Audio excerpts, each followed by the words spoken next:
अगर हमार शादी केहू और से हो जाई तो तू का करबा? तोरा साथे हम दहेज में चलम ना त अपन नौकर बना के ले चली हो। तहार दुख हमरा से देखल ना जाई। हट पगला, ऐसा थोड़ी होला।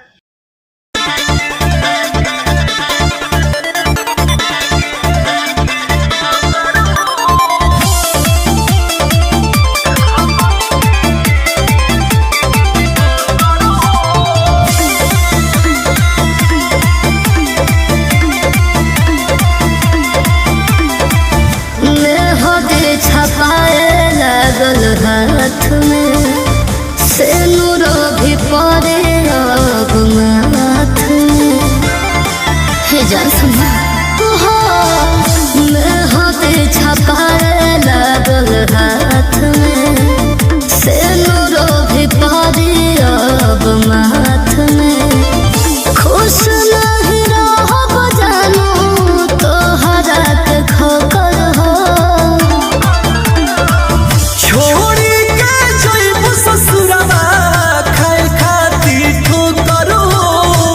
संगही में लेके चला रहबन के नौकर हो। संगही में लेके चला रहबन के नौकर हो। संगही में लेके चला।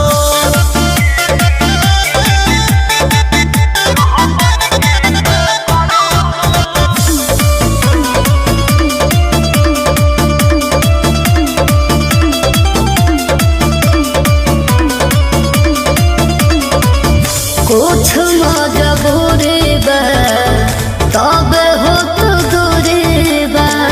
घर के इज्जतियो रखल जनता जरूरी बा। का करी हम मजबूर बानी।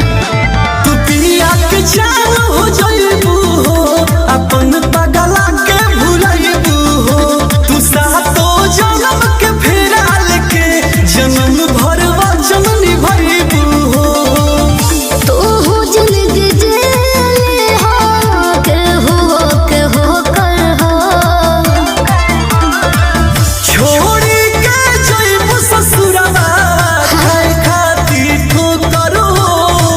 संगही में लेके चला रहबन के नौकर हो।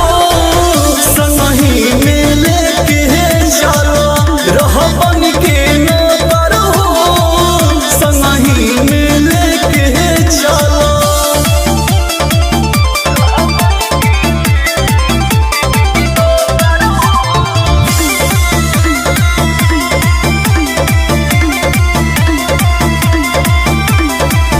जिद काहे करेला जाएला लड़ेला। पगली के बात के अपना के आरो न करेला। लोग का कहियो तुहर जब डोली उठी हो दीवाना के सांस टूटी हो। सनम तो सरा के तू हो जाइबू वादा कइले रहू झूठी हो। रात महताब याद करब तोहके सोकर हो। छोड़ी के जइबू ससुरवा खाए खाती ठोकर हो। संगही में लेके चला रहबन के नौकर हो। संगही में लेके चला रहबन के नौकर हो। संगही में लेके चला। Outstanding, super fantastic, historic. Thank you.